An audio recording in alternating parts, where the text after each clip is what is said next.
कृष्ण कृष्ण कृष्ण हरे हरे, हरे राम राम राम हरे हरे, हरे कृष्ण कृष्ण कृष्ण हरे हरे, हरे राम राम राम हरे हरे, हरे कृष्ण कृष्ण कृष्ण हरे हरे, हरे राम राम राम हरे हरे, हरे कृष्ण कृष्ण कृष्ण हरे हरे, हरे राम राम हरे हरे, हरे कृष्ण कृष्ण कृष्ण हरे हरे, हरे राम राम राम हरे हरे, हरे कृष्ण कृष्ण कृष्ण हरे हरे, हरे राम राम हरे हरे, हरे कृष्ण कृष्ण कृष्ण हरे हरे, हरे राम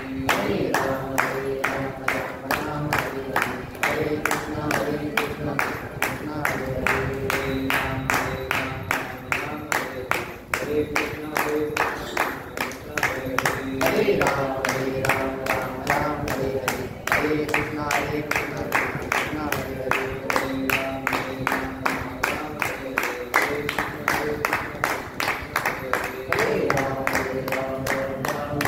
हरे, हरे कृष्ण कृष्ण कृष्ण हरे हरे, पुंडलीकवरदा हरी विठ्ठल श्री ज्ञानदेव तुकाराम, पंढरीनाथ भगवान की जय, माऊली ज्ञानेश्वर महाराज की जय, जगद्गुरु तुकाराम महाराज की जय, शांती ब्रह्म एकनाथ महाराज की जय, सद्गुरु जोग महाराज की जय। नमामि सद्गुरुं शान्तं सच्चिदानन्दविग्रहं, पूर्णब्रह्म परानन्द मीशमानन्दिवल्लभम्। ॐ नमो ज्ञानेश्वरा, करुणाकरा दयाळा, तुमचा अनुग्रह लाधलो, पावन झालो चराचरी, मी कळा कुसरी काहीच नेने, बोलतो वचने अति भाविका, तुमचा अनुग्रह लाधलो, पावन झालो चराचरी, एका जनार्दनी तुमचा दास, त्याची आस पुरवावी, तुमचा अनुग्रह लाधलो, पावन झालो चराचरी।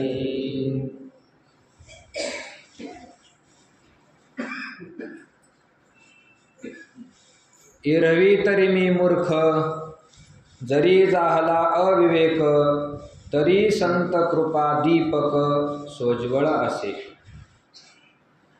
विश्व माऊली ज्ञानोबारायांच्या अभूतपूर्व ग्रंथ असणारा हा ग्रंथ ज्ञानेश्वरी, या ज्ञानेश्वरीचं चिंतन करत असताना पहिल्या अध्यायाच्या प्रारंभी ज्ञानोबारायांनी जी प्रस्तावना दिली, त्या प्रस्तावनेचं आपण चिंतन करत आहोत। ग्रंथाच्या प्रारंभी ज्ञानोबारायांनी भगवंताच्या स्वरूपाचं वर्णन केलं, त्यानंतर गणेशाचं वर्णन केलं, शारदा मातेचं वर्णन केलं, सद्गुरूचं अशा प्रकारे वर्णन केलं, त्यानंतर गीता ज्या ग्रंथामधून आली त्या महाभारताचं वर्णन केलं, त्यानंतर काही ओव्यामधून गीतेचं वर्णन केलं, आणि ते वर्णन केल्यानंतर ज्ञानोबारायांनी श्रोत्यांना काही ओव्यामधून क्षमा मागितली। त्यानंतर आपला जो दुसरा अपराध आहे तो अपराध कोणता आहे त्याचंही दिग्दर्शन ज्ञानोबारायांनी केलेलं आहे। आणि ही गीता तत्व आणि आपण स्वतः असं दोघा जणांचं ज्ञानोबारायांनी काय केलेलं आहे, तुलना केलेली, तुलनात्मक दृष्टीने दोघा जणांचं वर्णन केलं। ही गीता म्हणजे समुद्रासारखी आगाध आहे आणि मी म्हणजे काय आहे, अल्प जीव आहे, मतिमंद असणारा जीव आहे, तर मी या गीतेचं वर्णन करू शकत नाही, असं ज्ञानोबारायांनी काही दृष्टांत देऊन आपल्याला काल सांगितलं. आणि ते बोलत असताना ज्ञानोबारांनी असं सांगितलं की परी येथ असे एक आधारू, तेनेची बोले मी सधरू, जय सानुकूळ श्री गुरु ज्ञानदेव म्हणे. ज्ञानोबाराय म्हणतात, गीता सांगण्याची तर माझी लायकी नाही, गीता सांगण्याचा माझा अधिकार नाही, पण तरीसुद्धा सद्गुरूंच्या कृपेने मी काय करत आहे, गीता सांगत आहे. मला एक आधार आहे, त्या आधारानेच मी धैर्यवान होऊन बोलत आहे.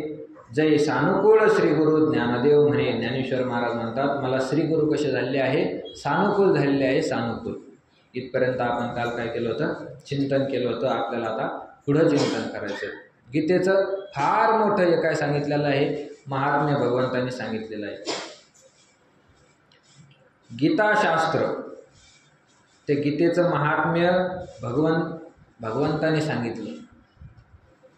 भगवान शंकराच्या मुखातून गीतेचं महात्म्य पार्वती मातेने काय केलं, श्रवण केलं. आपण काल भाग पाहिला. तर ते सांगत असताना भगवंतांनी फार मोठं या गीतेचं महात्म्य सांगितलेलं आहे. गीताशास्त्र हे सर्व वेदामध्ये श्रेष्ठ आहे, सर्व पुराणामध्ये श्रेष्ठ आहे. सगळे ग्रंथ, त्या सगळ्या ग्रंथाचा सार म्हणजे कुठं आलेला आहे, गीताशास्त्रामध्ये आलेलं आहे. या गीतेचं जर आपण पारायण केलं, फार मोठ्या पुण्याची काय आहे, प्राप्ती आहे. ज्यांना लिहिता वाचता येतं, संस्कृताचं ज्यांना ज्ञान आहे, त्यांनी काय केलं पाहिजे, रोज गीतेचं पारायण केलं पाहिजे, होईल तेवढं केलं पाहिजे. ज्याला एक अध्याय होईल त्यांनी एक अध्याय पारायण करावं, काहींनी 3 अध्याय करावं, झालं तर 6 अध्याय, 9 अध्याय, 15 अध्याय, 18 अध्याय, जेवढं होईल तेवढं रोज गीतेचं जर पारायण केलं तर अधिकच चांगलं. गीतेचं पारायण सर्वांनी केलंच पाहिजे. गीताशास्त्रमिदं पुण्यम य पठेत प्रयत पुमान. शास्त्रकारांनी म्हटलेलं आहे, गीताशास्त्र मिदं पुण्यम, या गीतेचं शास्त्राचं जे पुण्य आहे, य पठेत प्रयत पुमान, जो मनुष्य प्रयत्नपूर्वक या गीतेचं काय करतो, पारायण करतो, गीतेचा अनुवाद करतो, विष्णू पदमवाप्नोति भयशोकादिवर्जितः, त्याला काय प्राप्त होतं, विष्णू पदम अवाप्नोति, भगवान विष्णूचं पद त्याला प्राप्त होतं. भयशोकादिवर्जित, त्याला कसल्याही प्रकारचा भय नाही, कसल्याही प्रकारचा शोक नाही. गीताध्ययनशीलस्य प्राणायाम परश्च नैव संती ही पापानी पूर्वजन्मकृतानीच. पूर्वजन्मकृतानी पापानी, अगोदरच्या जन्मामध्ये केलेलं जे पाप आहे ते पाप शिल्लक राहत नाही गीतेचं जर पारायण केलं तर, गीतेचं अध्ययन केलं तर. मलनिर्मोचनं पुंसा जलस्नानं दिने दिने सकृत गीतां वशी स्नानं संसार मलनाशनम. परत ज्ञानोबारांनी आपलं श्लोककारांनी या ठिकाणी सुद्धा काय केली, तुलना करून सांगितलं. तीर्थामध्ये आपण सगळेच काय करतो, स्नान करतो. मलनिर्मोचनं पुंसा, ते तीर्थ काय करतं, दिने दिने जलस्नानं, रोज जर त्या जलाने स्नान केलं तर मलनिर्मोचनं पुंसा म्हणजे मनुष्याचं मलनिर्मोचनं, वरचा मल काय करतं, ते तीर्थ घालून टाकतं. स्थूल पाप काय करतं, तीर्थ नष्ट करून टाकतं. परंतु सकृत गीतां वशी स्नानं संसार मलनाशनम, या गीतेरूपी तीर्थामध्ये जर एकदा स्नान केलं तर संसार मलनाशनम, संसारासारखा अज्ञानासारखा हा मल काय होऊन जातो, नष्ट होऊन जातो. असं या गीतेचं काय आहे, महात्म्य आहे. तर एवढी मोठी ही गीता, आणि ज्ञानोबा म्हणतात आता मला कशी सांगता येईल, तर मी जे बोलतो ते सर्व माझ्या गुरुच्या कृपेने बोलतो, गुरुच्या कृपेने. गुरुच्या कृपेशिवाय मला इथं काहीच बोलता येणार नाही, असं ज्ञानोबा म्हणतात. जय सानुकूळ श्री गुरु ज्ञानदेव म्हणे. ज्ञानदेव म्हणे श्रीगुरु सानुकूळ, मला माझे श्रीगुरु कसे झालेले आहेत, निवृत्तीनाथ महाराज सानुकूळ झालेले आहेत, आणि त्यांच्याच कृपा प्रसादाने मी काय करतो, इथं बोलतो. एरवी तरी मी मूर्खू, जरी झाला अविवेकू, तरी संत कृपा दीपकू स्वज्वळ असे. ज्ञानोबा म्हणतात एरवी, तसं जर पाहिलं तर मी मूर्खू, तसं जर पाहिलं तर मी म्हणजे काय आहे, मूर्खच आहे. लोक म्हणतात ज्ञानेश्वर महाराज फार हुशार आहेत, पण ज्ञानोबा म्हणतात मी स्वतःला हुशार म्हणूनच घेत नाही. एरवी तरी मी मूर्खू, मी काय आहे, स्वतः मूर्ख आहे, मूर्ख.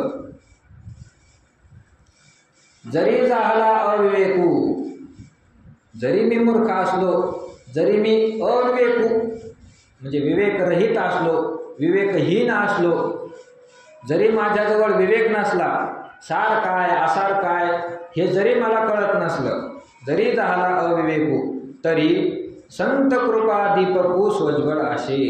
तरी ज्ञानोबा म्हणतात संतांची कृपा या दिव्यामुळे मी काय झालो आहे, सोज्वळ झालो आहे. सोज्वळ मला ग्रंथ सांगण्याची अक्कल नाही, पण श्री गुरुच्या सामर्थ्यामुळे मी तुम्हाला काय करतोय, ग्रंथ सांगतोय. ग्रंथ ज्ञानेश्वरी सांगण्याची माझी पात्रता नाही, पण कशामुळे सांगतो, माझ्या श्री गुरुचं काय आहे, आशीर्वाद आहे, त्या आधाराने मी बोलतो. तसं जर पाहिलं तर मी मूर्खच आहे, मला काहीच कळत नाही. ज्ञानोबा काय दीनता आहे, नम्रता आहे, अहंकारपणा आहे ज्ञानोबा. मी मूर्ख आहे, स्वतःला मूर्ख म्हणून घेतात ज्ञानोबा. असे काही लोक असतात, त्यांना जवळून पाहिलं तर ते पूर्ण काय असतात, मूर्खच असतात. पण समाजात जर फिरलं तर ते स्वतःला शहाणपणा, मी फार शहाण आहे असं दाखवतात.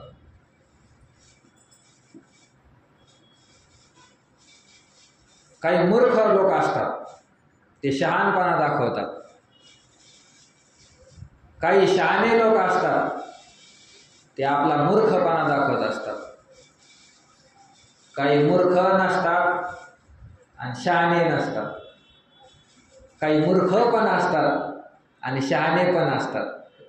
थोडेफार प्रकाराने भेद आहे. एरवी तरी मी मूर्ख आहे. ज्ञानोबा तर स्वतःला मूर्ख म्हणून घेतात. ज्ञानोबारायांच्या बुद्धीचं जर आकलन केलं तर आपण काल एक दृष्टांत पाहिला. सुवर्णाचे मणी केले ते सोन्याचे सुती होईल, एवढी मोठी ज्ञानोबारायांची बुद्धी तीक्ष्ण, तरी सुद्धा ज्ञानोबा स्वतःला मूर्ख म्हणून घेतात. मूर्ख हे संत महात्म्याचं काय असतं, श्रेष्ठत्व असतं. 13व्या अध्यायामध्ये अमानित्वम या पदावर ज्ञानोबारांनी ओळख केलेली आहे. अमानित्व, जो साधक असतो तो अमानित्व दशेमध्ये राहत असतो. अमानित्व दशेमध्ये काय, मी कोण आहे, मी अमुक अमुक म्हणून कोणीतरी एक व्यक्ती आहे असं या जगामध्ये तो काय करीत नाही, दाखवित नाही. पूज्यता डोळा न देखावी, स्वकीर्ती कानी न ऐकावी, मी अमुका ऐशी नव्हावी शेची लोका. पूज्यता डोळा न देखावी, तो जो साधक असतो, खरा साधक, तो आपली पूज्यता आपल्या डोळ्याने पाहत नाही. खरा साधक तो कोणाकडून पूजा करून घेत नाही. जो पूजा करून घेतो तो खरा साधक नाही. पूज्यता डोळा न देखावी, स्वकीर्ती कानी न ऐकावी, स्वतःची कीर्ती तो कानाने ऐकत नाही. एखादा वर्णन करायला लागला, तुम्ही असे, तुम्ही तसे, तुम्ही फार मोठे, तुम्ही महात्मे, तर त्या खऱ्या साधकाला काय होत नाही, ते पचत नाही. खरा साधक ते कधीच ऐकून घेत नाही. एकतर हिंमत असेल तर त्याची स्तुती बंद करून टाकतो, नाही तर तिथून निघून जातो. स्वकीर्ती कानी न ऐकावी. अमानित्व दशेमध्ये साधक मंडळी राहतात, संत मंडळी. मानापानाच्या भानगडीत पडत नाही. मी अमुका ऐशी नव्हावी शेची लोका, मी अमुक म्हणून कोणीतरी या जगामध्ये आहे अशी त्याला काय नसते, इच्छा नसते. शेची लोका, मी कोणीतरी आहे अशी लोकांना आठवण राहू नये असं त्या खऱ्या साधकाला वाटत असतं. कीर्तनकार मंडळीचं याच्यापेक्षा वेगळं आहे. त्यांना वाटतं मी अमुका ऐशी आहे, मी कोणीतरी म्हणून एक आहे असं या जगामध्ये काय झालं पाहिजे, कळालं पाहिजे या जगाला, असं कीर्तनकार मंडळीला वाटतं. परंतु जो खरा साधक आहे तो खरा साधक याच्यामध्ये पडत नाही. तो अमानित्व दशेमध्ये राहत असतो. मला काहीतरी उपाधी लागावी, मी विनोदाचार्य व्हावं, अजून कोणता आचार्य, वेदांताचार्य, शास्त्री, मोठा महाराज, याच्यामध्ये साधक पडत नाही. लोक ते करतात तो भाग वेगळा, पण त्याच्याकरता ते काय करत नाही, कधीच प्रयत्न करत नाही. अमानित्व दशेमध्ये राहतात. त्याच दशेमध्ये विषयपण मिरवे आवडोनी, चातुर्य लपवी, महत्व हरवी, विषयपण मिरवी आवडोनी. ज्ञानोबा म्हणतात साधक कसे राहतात, चातुर्य लपवी. चतुरपणा आपला लपवून ठेवतात, लपवून ठेवतात. तसं जर पाहिलं तर सरस्वतीची बुद्धीप्रमाणे त्यांची काय असते, बुद्धी असते. पण या लोकांपासून चातुर्य लपवी, आपला चतुरपणा लपवून ठेवतात. महत्व हरवी, आपला मोठेपणा या लोकात ठेवत नाही. एखाद्या ठिकाणी मान मिळायला लागला तर खरा साधक परत त्या ठिकाणी जाणार नाही. चिरंजीव पदामध्ये नाथ महाराजांनी विस्ताराने वर्णन केलं. पिशेपण मिरवी आवडोनी, वेड होऊन लोकांमध्ये राहत असतात, वेड होऊन. तो का म्हणे होय जाणोनी नेनता, तो आवडे अनंता जीवा होनी. जाणोनी नेनता, खरं तर तो ज्ञानी असतो, परंतु नेनता वेड्या लोकांसारखा तो या जगामध्ये काय करत असतो, राहत असतो, वेड्या लोकांप्रमाणे. त्याच्यामध्ये अंतकरणामध्ये ब्रह्मज्ञानाचा दिवा असतो, पण लोकांमध्ये जर वावरताना तो वेडा होऊन वागतो, वेडा होऊन. ते भरत राजाजवळ लोक येत होते, महाराज तुम्ही आम्हाला सांगा, ज्ञान सांगा, आमच्यावर कृपा करा. पण ते विरक्त, त्यांना वाटलं ते लोक जवळ यायला लागले, आपल्याला अभिमान होईल, आपली ब्रह्मस्थिती निघून जाईल, परमार्थातून आपली अधोगती होईल या लोकांमुळं. मग ते लोकांना दगड हाणायला लागले, येड्यासारखे दगड हाणायला लागले. मग काही लोक म्हणले अरे याला आता येड लागले, दगड हाणायला लागला. लोक त्याच्यापासून काय झाले, लांब चालले. तरी दगडाचा मार खाऊन काही लोक जवळ यायला लागले. नाथ महाराजांनी भागवतात वर्णन केलं, भरत राजाने लोक जवळ येऊ नये म्हणून आपल्या अंगाला विष्ठा लावली. याला म्हणतात वैराग्य. विष्ठा लावली अंगाला, का? लोक जवळ येऊ नये म्हणून. तुकाराम महाराज कशासाठी भिकारी झाले?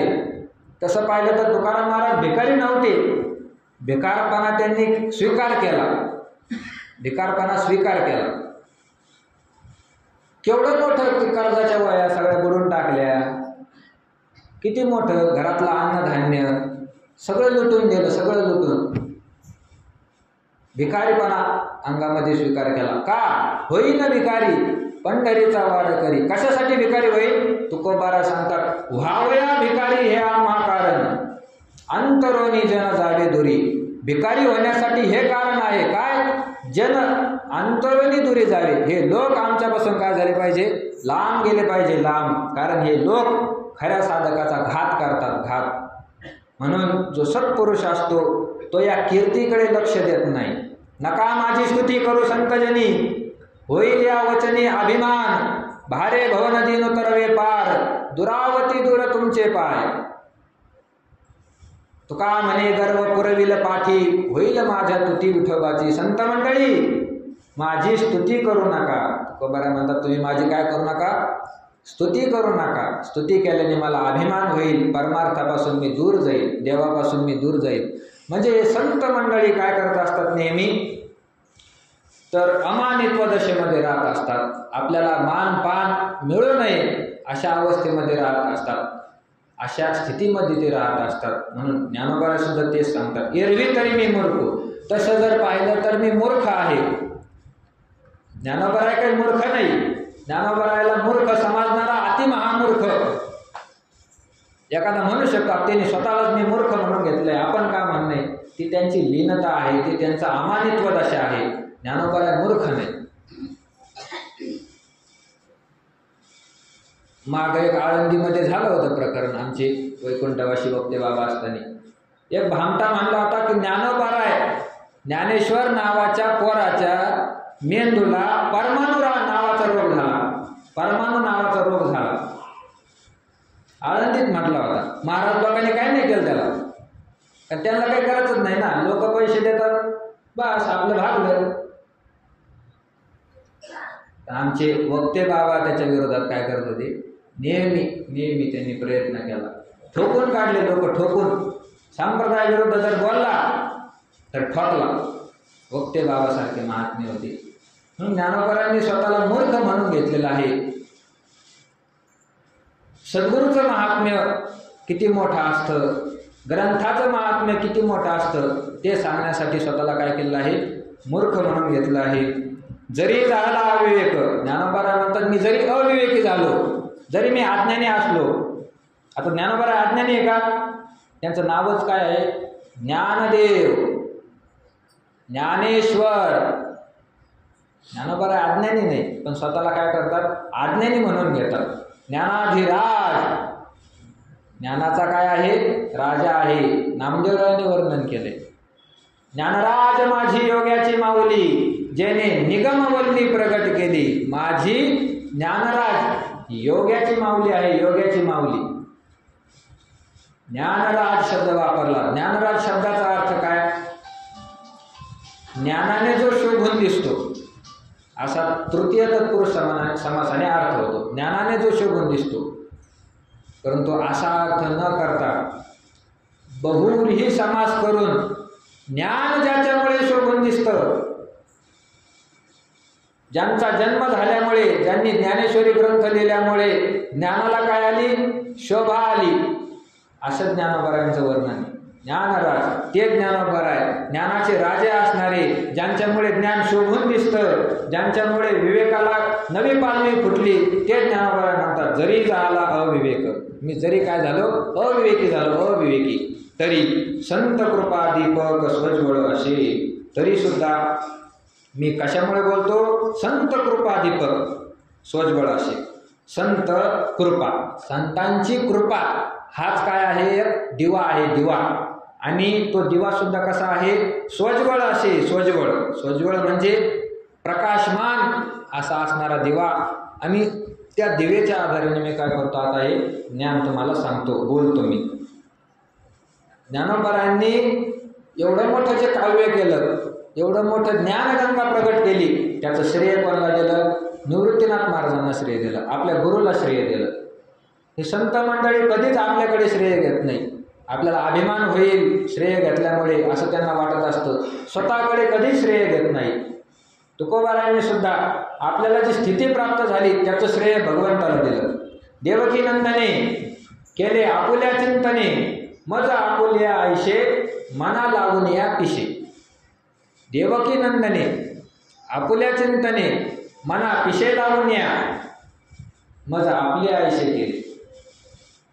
भगवंताने मला ही स्थिती प्राप्त करून दिली, असं तुकोबारायांनी श्रेय कोणाला दिलं, पांडुरंगाला श्रेय दिलं, पांडुरंगाला. आपल्याकडे हे श्रेय कधीच घेत नाही संत मंडळी, पांडुरंगाला श्रेय देतात. दुःख रहितपणा जो प्राप्त झाला, कोणामुळे प्राप्त झाला, न देखीचे ऐसे केले, या विठ्ठले दुःखाशी, या विठ्ठले दुःखाशी न देखीचे ऐसे केले. दुःख आम्हाला पाहायला सुद्धा मिळत नाही, अशी अवस्था आम्हाला कोणी प्राप्त करून दिली, भगवंताने. आता खरं पाहिलं तर भगवंताने अवस्था प्राप्त करून दिली होती का, साधना कोणी केली, तुकाराम महाराजांनी साधना केली. किती कठोर साधना केली तुकाराम महाराजांनी, संसाराची राख रांगोळी केली. तुकोबारायांच्या पत्नीला जिजाबाईला नेसायला एकच लुगडं होतं, एकच लुगडं होतं नेसायला. जिजाबाई स्नानाला बसल्या फाटकं वस्त्र अंगाला गुंडाळून बसायच्या आणि ती एक वस्त्र भिंतीवर ठेवायच्या. तुकाराम महाराजाचं भजन चालू, अनेक ब्राह्मणीन बाई आली, महाराज भिकारी आहे, माझी अवस्था अशी आहे, अंगावर कपडे नाही, एखादं वस्त्र असेल तर द्या हो. तर तुकाराम महाराजांनी विचार नाही केला, आपल्या पत्नीला नेसायला एकच लुगडं आहे, विचार नाही केला, ते लुगडं घेतलं आणि त्या ब्राह्मणीला काय केलं, दान दिलं आणि गेले भजन करत डोंगरावर निघून. मागं पाहिलं नाही आता हिचं काय होणार म्हणून. असा परमार्थ तुकाराम महाराजांनी केला. आपल्यासारखा अंग राखून परमार्थ नाही केला. पाय दुखते म्हणून प्रवचनाला जायचं नाही, पाहुणे घरी आले म्हणून प्रवचनाला जायचं नाही, असा अंग राखून परमार्थ तुकाराम महाराजांनी नाही केला. घरचा विचार नाही केला, आता बायको काय नेसणार, भजन करत डोंगरावर निघून गेले. ते परमात्म्याने दिलं वस्त्र नेसायला तो भाग वेगळा, पण एवढी कठोर साधना तुकाराम महाराजांनी केली. अन्न पाण्याचा त्याग करून त्या भामचंद्र पर्वतावर साधना केली. भामगिरी पाठारी वस्ती केली जाणार, अन्न पाण्याचा त्याग करून तिथं वस्ती केली. त्या डोंगरामध्ये किती साप राहतात, किती सिंह राहतात, किती वाघ राहतात, याचा विचार तुकाराम महाराजांनी नाही केला. बस फक्त साधना करायची, भगवंताची प्राप्ती करून घ्यायची, एवढाच विचार मनामध्ये. किती कठोर साधना तुकाराम महाराजांनी केली. आणि एवढी साधना करून त्या साधनेला फळ मिळालं, दुःख रहित अवस्था प्राप्त झाली, भगवंताचं साक्षात दर्शन झालं. साक्षात दर्शन झालं, भगवंताला आलिंगन दिलं. बस आता दृष्टीपुढे ऐसाची तूर आहे, जो मी तुझा पाय पांडुरंगा, तू माझ्या दृष्टीपुढे आता असाच उभा राहा. एवढी कठोर साधना करून भगवंताला आपल्या समोर उभा करून घेतलं. पण याचं सगळं श्रेय कोणाला दिलं? देवाला देऊन टाकलं. मी काहीच केलं नाही देवा, हे कशामुळे झालं? तुझ्यामुळे झालं. न देखीचे ऐसे केले या विठ्ठले दुःखाशी. ही संत मंडळी, मोठी माणसं श्रेय आपल्याकडे कधीच घेत नाही. ग्रंथ कशामुळे केले याचं श्रेय सुद्धा देवालाच दिलं. देवा तुझ्यामुळे मी हे करू शकलो. तसं ज्ञानोबा सुद्धा म्हणतात, एरवी तरी मी मूर्ख, जरी झाला विवेक, तरी संत कृपा दीपक स्वज्वळ असे. संताच्या कृपेच्या दिवेच्या उजाडामध्ये मी काय करतो? हे सगळं ज्ञान तुम्हाला सांगतो. संताची माझ्यावर काय आहे? कृपा आहे. मनुष्यावर संताची कृपा झाली पाहिजे. संताची कृपा होईल त्या दृष्टीने परमार्थ केला पाहिजे. जर संताची कृपा आपल्यावर होत नसेल तर परमार्थ करून काही फायदा नाही. सकाळी बाबांनी सांगितलं, परमार्थ करत असताना परमार्थिक मंडळींनी टाळा केला पाहिजे. एवढ्या दिवसापासून आपण परमार्थ करतो, आपल्यामध्ये काही फरक पडला का? आपल्या अंतःकरणातील दोष निघून गेले का? निघून जात आहेत का? दैवी संपत्तीचे गुण, शांती, क्षमा, दया, सत्य, अहिंसा, तप हे आपल्यामध्ये येत आहे का? याचा टाळा परमार्थिक मंडळींनी केला पाहिजे. संताची कृपा आपल्यावर होत आहे का? हे परमार्थिक मंडळींनी पाहिले पाहिजे. त्या दृष्टीने साधना केली पाहिजे. पुण्य करून पुण्याने काय होत असते? संताची कृपा होत असते. तर मग आपल्यावर संताची कृपा झाली का हे पाहायला पाहिजे.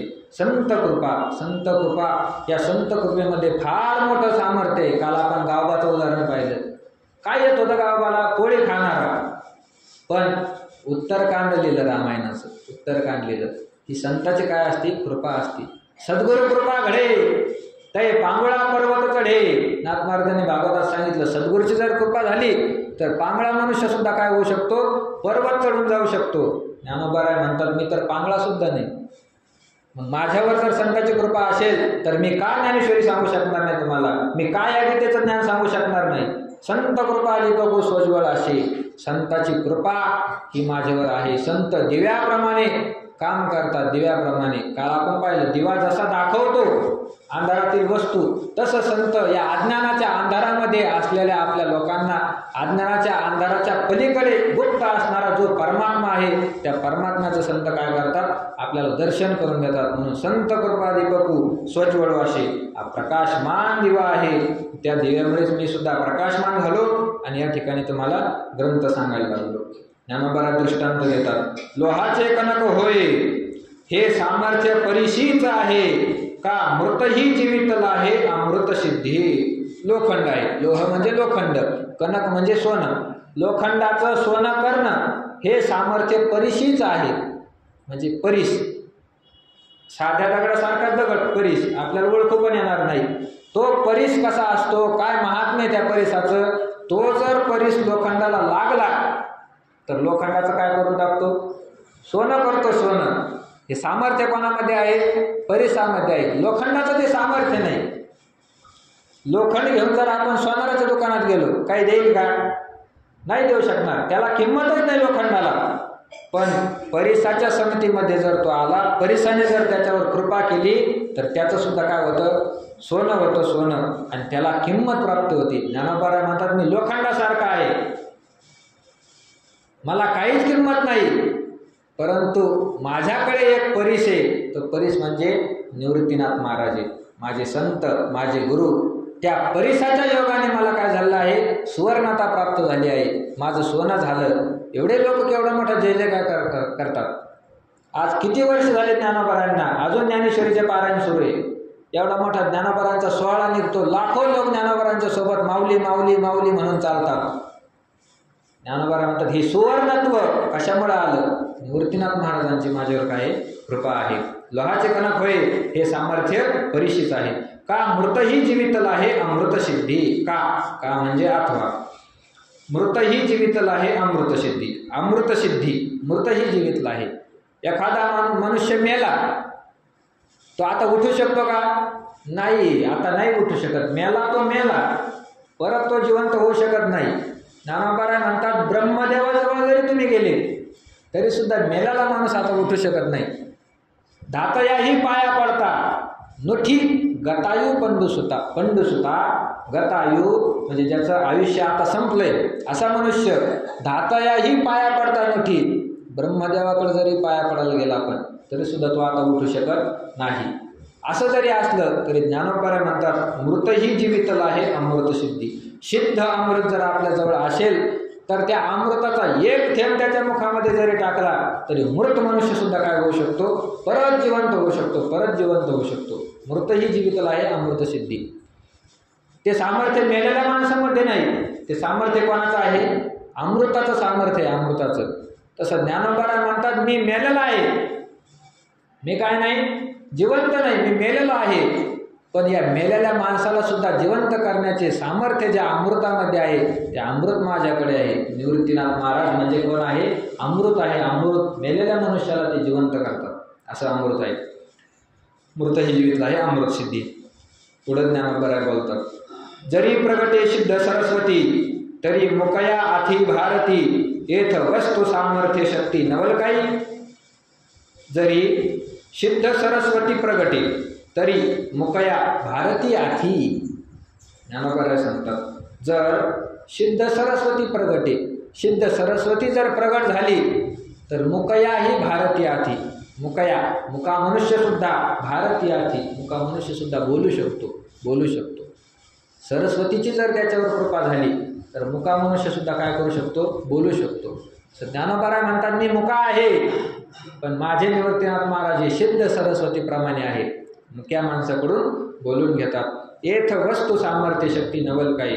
हे कशाचं सामर्थ्य आहे तर ज्ञानोबराय म्हणतात वस्तू सामर्थ्य शक्ती नवल काही. काय नवल आहे याच्यामध्ये, ही वस्तूचं काय आहे, सामर्थ्य आहे. त्या त्या वस्तूचं ते काय असतं, सामर्थ्य असतं. वस्तू सामर्थ्य शक्ती फार महत्त्वाची आहे, फार महत्त्वाची. प्रत्येक वस्तूमध्ये एक एक कार्य करण्याचं काय असतं, सामर्थ्य असतं. तो त्या वस्तूचा विशेष गुण असतो, विशेष गुण. गुरुवारी बाबा दृष्टांत सांगत असतात. गावाकडे रामलिंगला तिथं महादेवाची फार मोठी काय भरते, यात्रा भरते. मग तिथं भजन कीर्तन सगळं असायचं. बाबाच्या लहानपणी भजन कीर्तन तिथं सगळं व्हायचं. त्या ठिकाणी लईच मोठे काय आहे, वानर आहे, माकडं फार मोठे आहे. फार लोकांना काय करायचं, तिथं त्रास द्यायचे, फार त्रास द्यायचे. पण एकदा काय झालं, तिथं वाघ आला.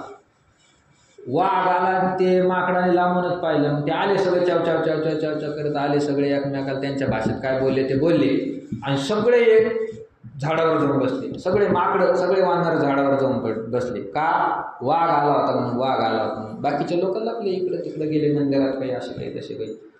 वर जाऊन बसले. वाघ त्या झाडाखाली येऊन बसला. वाघ झाडाखाली येऊन बसला. त्या झाडाखाली काय नाही केलं त्यांनी, एक दरकाळी फोडली. झाडावर नाही चढला, एक दरकाळी फोडली. वानराने टपाटप हातपाय ढिले सोडून दिले, खाली पडले त्याच्याजवळ. वस्तू सामर्थ्य शक्ती, ते त्या वस्तूचं काय आहे, सामर्थ्य आहे. वस्तू सामर्थ्य शक्ती म्हणतात. तसं ज्ञानोबराय म्हणतात वस्तू सामर्थ्य शक्ती नवल काही. माझ्या गुरुचे काय आहे, सामर्थ्य आहे. का जया ते कामधेनु माय तयाशी अप्राप्य काही आहे म्हणवनी मी प्रवर्तल आहे ग्रंथीये. ज्ञानोबराय म्हणतात जया ते कामधेनु माय, ज्याच्याजवळ कामधेनुसारखी माय आहे. जे गावी खिल्लारे कामधेनुचे ते स्वर्गामध्ये कामधेनु असतात.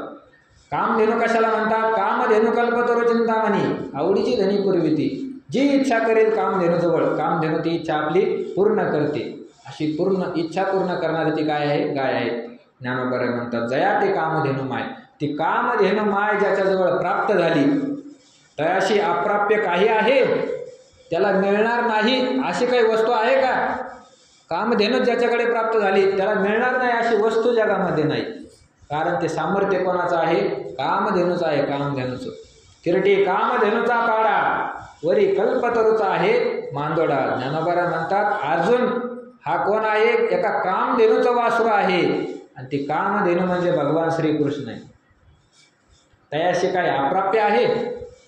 जसं ज्ञानोबरायने म्हणलं कल्पतरू तळवटी जो कोणी बैसला, काय येऊ नये त्याला सांगा जोजी. कल्पतरू खाली बसला त्याला काही कमी असं होईल का? तसं ज्याच्याजवळ कामधेनू माय आहे त्याला अप्राप्य अशी कोणतीही वस्तू जगामध्ये नाही, कोणतीही वस्तू जगामध्ये नाही. ते जो जे धवा जे मागे ते एक सरेचे प्रसव लागे. ज्ञानोबा म्हणतात कामधेनूचं वर्णन करतात. कशी असते कामधेनू? ती येते त्या कामधेनूला जो जे धवा जे मागे, जो कोणी मागेल ज्या वेळेला मागेल आणि जी वस्तू मागेल ते एक सरेचे प्रसव लागे. ती वस्तू त्या मनुष्याला त्या वेळेला ती कामधेनू उपलब्ध करून देते. ती कामधेनू ज्याच्याजवळ प्राप्त झाली त्याला मिळणार नाही अशी वस्तू आता जगामध्ये राहिली नाही. म्हणून मी प्रवर्तला हे ग्रंथी आहे. ज्ञानोबा म्हणतात निवृत्तीनाथ महाराज नावाची कामधेनू मला प्राप्त झाली आहे आणि मग मला काय अप्राप्य आहे? गीताच काय वेद सुद्धा तुम्हाला मी सांगायला तयार आहे. ज्ञानोबा म्हणतात मी प्रवर्तला हे ग्रंथी ये ग्रंथी मी प्रवर्तला आहे. या ग्रंथामध्ये मी काय झालो आहे? प्रवृत्त झाला आहे. तरी न्यूनते पुरते अधिकते सरते करुणी घ्यावे हे तुमते विनवित असे. आता ज्ञानोबा म्हणतात आता मी ग्रंथाला सुरुवात करत आहे. मग या ग्रंथामध्ये न्यून ते पुरते जे काही कमी पडल, न्यून म्हणजे कमी पडणे, या ग्रंथामध्ये सांगण्यासाठी जे काही कमी पडल ते पुरते, ते पूर्ण आहे असं तुम्ही समजून घ्या. मी तर काय आहे बालकच आहे. हे सांगण्यामध्ये जे काही कमी पडेल ते तुम्ही पूर्ण आहे असं समजून घ्या. अधिक ते सरते, बोलता बोलता काही जास्त झालं तर सरते, ते सुद्धा तुम्ही सर्त करून घ्या, समजून घ्या. करुणी घ्यावे हे तुमते विनवित अशी मी तुम्हाला काय करतो? विनवणी करतो. आता दे जो अवधान तुम्ही बोलविल्या मी बोलेन जैसे चेष्टे सूत्राधीन दारूयंत. ज्ञानोबा म्हणतात आता अवधान देईजो, आता तुम्ही माझ्याकडे काय करा? लक्ष द्या. आता मी ग्रंथाला प्रारंभ करतो. तुम्ही बोलविल्या मी बोलेन. परत ज्ञानोबा म्हणतात तुम्ही बोलविल्या मी बोलेन. तुम्ही जर माझ्याकडून बोलवून घेतलं तर मी आता इथं काय करेन? बोलेन.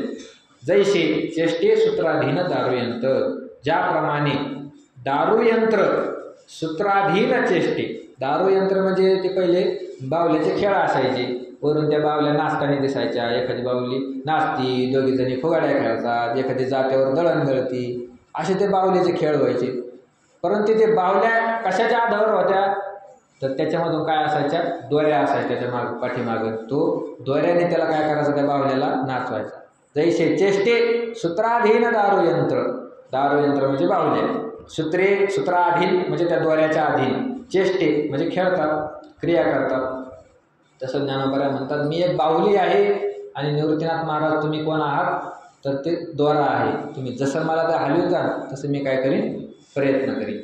तैसा मी अनुग्रहित साधूंचा निरूपित ते आपला अलंकारित भलतया परी. तैसा मी अनुग्रहित, त्याप्रमाणे मी काय आहे?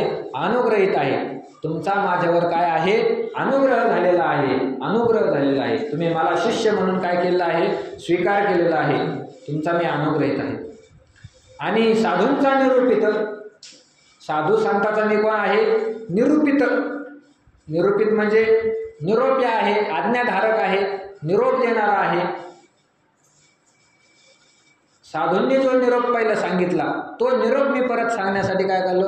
आलेलो आहे. आणि वैकुंठवाशी आलो याचे कारण अशी बोलिले जे ऋषी साच भावे वार्ताय. जे ऋषी बोललेले, पहिल्या ऋषीमुनींनी जे मार्ग सांगून ठेवले ते मार्ग सांगण्यासाठी, तसं आचरण करून दाखवण्यासाठी तुकोबाराय म्हणतात आम्ही आलो. ज्ञानोबाराय म्हणतात साधूंचा निरूपित. मी या साधू संताचा कोण आहे? निरोप्या आहे. निरोप्या तुका म्हणे मग झालेले निरोपा मार्ग हा सोपा सुखरूप. मला निरोप सांगण्यासाठी काय केलेलं आहे? पाठविला आहे या ठिकाणी निरोप सांगण्यासाठी. ते आपला अलंकारित भलतयापरी. मग असा मी असल्यामुळं हे संत मंडळी भलतयापरी आपला अलंकारित, त्यांच्या आवडीप्रमाणे मला काय करतील? अलंकार घालतील. जसे ते अलंकार घालतील तसा मी शोभून दिसेल. तव श्री गुरु म्हणती राही हे तुझं बोलावे न लगे काही, आता ग्रंथा चित्त देई झडकरी वेगा. तव श्री गुरु म्हणती राही. तव एवढं ऐकल्यानंतर निवृत्तीनाथ दादा काय करायला लागले? बोलायला लागले. निवृत्तीनाथ महाराज म्हणले तव श्री गुरु म्हणती राही हे तुझं बोलावे न लगे काही. श्री गुरु निवृत्तीनाथ महाराज म्हणायला लागले अरे तू ग्रंथ सांगण्यासाठी बसला आणि मी ग्रंथ सांगू शकत नाही, ग्रंथ एवढा मोठा आहे, मी अल्प आहे, मी मशक आहे आणि माझी बुद्धी मंद आहे, हे सांगत बसला तो. आज 6 दिवस पूर्ण होऊन गेले. आता ग्रंथ कधी सांगायचा? तव श्री गुरु म्हणती राही. श्री गुरु म्हणतात, गुरुनाथ म्हणतात राही, आता तू थांब, हे तुझं बोलावे ना लगे काही. आता तुला हे जास्त बोलण्याची गरज नाही. का बोलण्याची गरज नाही? तर आता ग्रंथा चित्त देई झडकरी वेगा.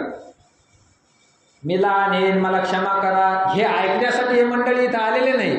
हे मंडळी कशासाठी आले? ज्ञानेश्वरी श्रवण करण्यासाठी आले. ज्ञानेश्वरी सांग. आता ग्रंथा चित्त देई झडकरी वेगा. ज्ञानोबा म्हणतात आता या ग्रंथाच्या ठिकाणी झडकरी वेगा चित्त दे. तुम्ही काय करा? झडकरी म्हणजे अत्यंत तीव्र होऊन वेगाने चित्त दे. तुम्ही काय करा? या ठिकाणी चित्त द्या, लक्ष द्या. या बोला निवृत्तीदास पाहुनी परम उल्हास म्हणे परिसा मना अवकाश देऊन या. या बोला असं निवृत्तीनाथ महाराज म्हटल्यानंतर निवृत्तीदास, त्या निवृत्तीनाथ महाराजांचा जो दास आहे ज्ञानोबाराय, पाहुनी परम उल्हास, ज्ञानोबारायांना फार आनंद झाला आणि आनंद होऊन ज्ञानोबाराय म्हणतात म्हणे परिसा मना अवकाश देऊन या. म्हणे मना अवकाश देऊन या. परिसा मनाला मोकळं करून, अवकाश म्हणजे जागा, मनामध्ये जागा करून तुम्ही काय करा? आता ग्रंथ ऐकण्यासाठी लक्ष द्या. मना अवकाश देऊन या परिसा. मनामधली घाण अगोदर बाजूला काढा. घरून इथं येताना मनामध्ये जे गबाळ घेऊन आले, पोरण सोरण बायका घरदार शेतीत काय झाला असन काय नाही, गावाकडे पाऊस पडला नाही पडला, हे आता सोडून द्या. मनातील गबाळ तुम्ही आता काढून टाका. म्हणे परिसा मना अवकाश देऊन या. ग्रंथ ऐकण्यासाठी मनामध्ये काय करा? मोकळी जागा करा, मोकळी जागा. आधीच जर ते भरलेलं असेल तर त्यात परत टाकून काय फायदा आहे? घागर भरलेली वरून पाणी वाटायला लागलं, त्याला कोणी शहाणा म्हणन का? तो मूर्खच आहे. ज्याने आपल्या घागरी, अंतःकरणाच्या घागरी संसाराने भरून ठेवल्या, दोषाने भरून ठेवल्या आणि इथं मडे घेऊन ग्रंथ ऐकायला आले, त्याला कोणी शहाणा म्हणणार नाही. तो मूर्खच आहे, मूर्ख. म्हणून आपल्याला कोणी मूर्ख म्हणणे असं वाटत असेल तर आपल्या मनाच्या घागरी अगोदर काय कराव्या? रिकाम्या कराव्या. म्हणे पैसा मना अवकाश देऊन या. सकाळीच गाथेमध्ये विषय झाला. देव कोणाच्या अंतःकरणामध्ये येतो?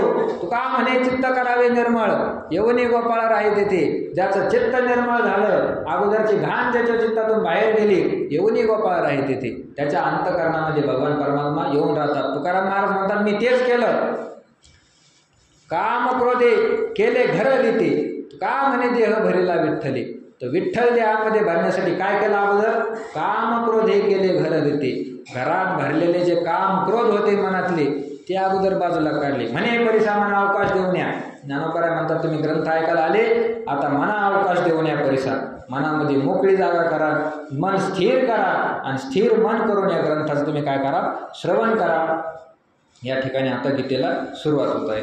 धृतराष्ट्र उवाच धर्मक्षेत्रे कुरुक्षेत्रे समवेतायुयोत्सवः मामका पांडवाश्चैव किम कुर्वत संजय. धृतराष्ट्र उवाच. धृतराष्ट्र म्हणाला. उवाच म्हणजे बोलणे, म्हणणे. धर्मक्षेत्रे कुरुक्षेत्रे, धर्मभूमी असलेल्या, धर्माचं जे क्षेत्र आहे अशा क्षेत्रावर, कुरुक्षेत्रे ज्याला कुरुक्षेत्र म्हणतात त्या कुरुक्षेत्रावर युयोत्सव हा युद्धाच्या इच्छेने समवेता जे एकत्र जमलेले मंडळी आहे. मामकः च एव पांडवाः. मामकः धृतराष्ट्र म्हणतो माझे जे पोरं आहे, च एव पांडवाः आणि तसेच पंडुराजाचे जे पोरं आहे. संजय, हे संजया, किम अपूर्वत, त्यांनी तिथं काय केलं नेमकं ते मला काय करा तुम्ही सांगा. युद्धाच्या अगोदरच व्यास महाराज तिथं आले होते. व्यास महाराजांनी सांगितलं आता एवढं मोठं युद्ध तर होणार आहे, तू तर मूर्खच निघाला. तुला एवढ्या जणांनी समजून सांगितलं की युद्ध होणं चांगलं नाही. भगवान परमात्मा शांतीदूत होऊन त्याच्या घरी गेले. कशासाठी? युद्धाचा परिणाम चांगला नाही. खरं तर त्याला युद्धच करायचं होतं, परंतु तरीसुद्धा देव शांतीदूत होऊन गेले. त्यांनी देवाचं सुद्धा ऐकलं नाही. व्यास महाराजांनी सांगितलं समजून युद्ध होणं चांगलं नाही, युद्धाचा परिणाम चांगला नाही. तरीसुद्धा त्याने ऐकलं नाही, कारण आंधळाच होता. धृतराष्ट्र बाहेरून आंधळा होता आणि आतून आंधळा होता. मनाने सुद्धा तो आंधळा झाला होता. साधू संतांनी सांगितलेलं ऐकावं, देवाने सांगितलेलं ऐकावं, एवढी त्याची पात्रता आता राहिली नव्हती. म्हणून तिथं व्यास महाराजांनी सांगितलं, आता एवढा मोठा संग्राम तर होणारच आहे, तर मग हे संग्राम पाहण्यासाठी तुला मी डोळे देऊ का? डोळे देतो मी तुला, म्हणजे तुला तिथलं युद्ध सगळं काय होईल पाहता येईल. तिथं धृतराष्ट्र म्हणाला, नको नको महाराज, मला काही तुम्ही डोळे देऊ नका. माझे हे सगळे पोरं सोरं मरतील, ते मला पाहायला जाणार नाही. काय म्हणतो धृतराष्ट्र? माझे पोरं युद्धामध्ये मरतील, ते मला पाहायला जाणार नाही, एवढं त्याला कळत होतं. पण युद्ध बंद करावं अशी त्याला काय नव्हती, इच्छा नव्हती. त्याला कळत होतं आपले मुलं आता इथं मरणार आहे, सगळं माहीत होतं, तरीसुद्धा त्याला युद्ध बंद करायची इच्छा नव्हती, म्हणून आंधळा. त्याच्यामुळे त्याला आंधळा म्हटले. तर व्यास महाराज म्हटले, मला डोळे नका देऊ, फक्त काय करा, तिथं जे चालू आहे ते मला इथं कळावं, अशी काहीतरी काय करा, सोय करा. मग व्यास महाराजांनी कृपादृष्टी देऊन संजयाला काय केली, दृष्टी दिली, आणि संजयाला तिथं सगळं दिसत होतं. आणि तिथं पाहून संजय काय करत होता, धृतराष्ट्राला सगळं वर्णन सांगत होता. मग धृतराष्ट्र म्हणाला, बाबा या धर्मभूमी असलेल्या कुरुक्षेत्रावर युद्ध करण्याच्या इच्छेने हे सगळे जे एकत्र जमले, ते दोन पक्षातले, एक तर कौरव आणि दुसरे पांडव. माझे जे सगळे पोरं आहे ते कोण आहे, कौरव आहे, आणि पांडुराजाचे सगळे पोरं म्हणजे पांडव आहे. आता हे दोघं एक युद्धाच्या इच्छेने एकत्र जमले. मग त्यांनी आतापर्यंत तिथं काय केलं बा? ते एकमेकाला काही बोलले का? युद्धाला सुरुवात झाली का? रणांगणामध्ये कुंकडं तोंड करून उभा राहिले. कोणते कोणते रथी महारथी पुढे येऊन थांबले, मागं कोणते कोणते आहे, कोणाचं सैन्य किती किती आहे, सगळे तिथं हजर झाले का? का असे ज्ञानेश्वरीसारखे उशिरा यायला लागले? सांगा तुम्ही मला. संजयाला म्हटले, तू सांग मला. तर संजय ज्ञानोबा आता श्लोकावर काय करतात, टीका करतात. तरी पुत्र स्नेहे मोहित धृतराष्ट्र असे पुसत, म्हणे संजया सांगे मात कुरुक्षेत्रीची. तरी पुत्र स्नेहे मोहित. धृतराष्ट्राला ज्ञानोबा म्हणतात पुत्र स्नेहे मोहित. पुत्राच्या स्नेहाने, पुत्राच्या मायेने, पुत्राच्या प्रेमामध्ये गुंतून, पुत्राच्या मोहाने हा धृतराष्ट्र काय झाला होता, मोहित झाला होता. मोहित. त्याला सगळं कळत होतं युद्धाचा परिणाम कसा होणार आहे. आपल्याला सांगणारे जे महात्मे आहेत ते कोणत्या योग्यतेचे आहे. जो कृष्ण आपल्याला सांगण्यासाठी आला तो साक्षात ईश्वर आहे, सगळं खरं आहे. परंतु तरीसुद्धा त्याने युद्ध थांबण्याची इच्छा केली नाही. का? ज्ञानोबा म्हणतात पुत्र स्नेहे मोहित. पोराच्या मायेने मोहित झालेला होता. आपल्या वराला गादी मिळावं, हे सगळं राज्य आपल्या मुलाला मिळावं, असा मोह त्याच्यामध्ये काय होता, भरलेला होता. बरीच माणसं अशी असतात पुत्रस्नेह मोहित. नुसता धृतराष्ट्र पुत्रस्नेह मोहित आहे असं काही नाही. असे कितीक पण धृतराष्ट्र आहे, आपल्या पुत्राच्या स्नेहाने ते काय झालेले आहे, मोहित आहे. मोहित. एकाच आईच्या उदरातून निघालेले दोन भाऊ, सख्य दोन भाऊ, पण ते सुद्धा एकमेकाचा काय करतात, शेतीचा बांध नांगरतात, बांध फोडतात. कोणासाठी? पुत्रस्नेह मोहित. आपल्या पुत्राच्या मोहाने ते काय झालेले आहे, मोहित झालेले आहे. असा जो धृतराष्ट्र आहे पुसत असे, म्हणजे तो विचारायला लागला. कोणाला? संजयाला. काय विचारलं? म्हणे संजया सांगे मात कुरुक्षेत्रीची. तो म्हणायला लागला, हे संजया कुरुक्षेत्रीची मात सांगे. मात म्हणजे गोष्ट. कुरुक्षेत्रामध्ये काय गोष्ट घडली ती मला तो आता सांग. कोणत्या कुरुक्षेत्रावर?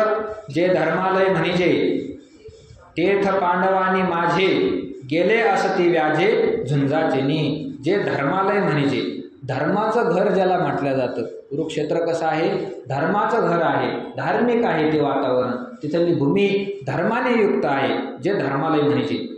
तेथ पांडव आणि माझे, त्या ठिकाणी हे 5 पांडव आणि माझे पोरं गेले असती व्याजे झुंजाचेनी. झुंजाचेनी व्याजे गेले असती. व्याजे म्हणजे निमित्ताने, युद्ध करण्याच्या निमित्ताने त्या ठिकाणी काय केलेलं आहे, गेलेले आहे. मग तरी तीही ये तुला अवसरी, काय किजत असे येर येरी, ते झड करी कथन करी मज प्रती. म्हणून हे संजया तरी तीही ये तुला अवसरी. तीही म्हणजे ते सर्व. ये तुला अवसरी, या वेळेपर्यंत त्याला जाऊन फार वेळ झालेला आहे. मग आतापर्यंत, या वेळेपर्यंत ये तुला अवसरी. येर येरी काय किजत असे, एकमेकांमध्ये त्या दोघांनी काय केलं, काही बोलले का, युद्धाला सुरुवात केली की नाही, ते मज प्रति झडकरी कथन करी, ते मला तू लवकर सांग, आता मला काही दम निघत नाही, लवकर सांग, लवकर. झडकरी म्हणजे तात्काळ. ते झडकरी कथन करी मज प्रति, असं संजयाला धृतराष्ट्राने काय केलं आहे, प्रश्न विचारलेला आहे. आता संजय ते सगळं पाहायला लागला. ते सगळं पाहून संजयाने काय उत्तर दिलं याचं चिंतन आपण उद्या करू. आजची आपली वेळ संपलेली आहे. आज 87व्या ओळीपर्यंत आपण काय केलं, चिंतन केलं. उद्या पुढच्या वेळेचं चिंतन याच ठिकाणी 4 ते 5 या वेळेमध्ये होईल. कुंडलिक वरदारी विठ्ठल श्री ज्ञानदेव तुकाराम माऊली ज्ञानेश्वर महाराज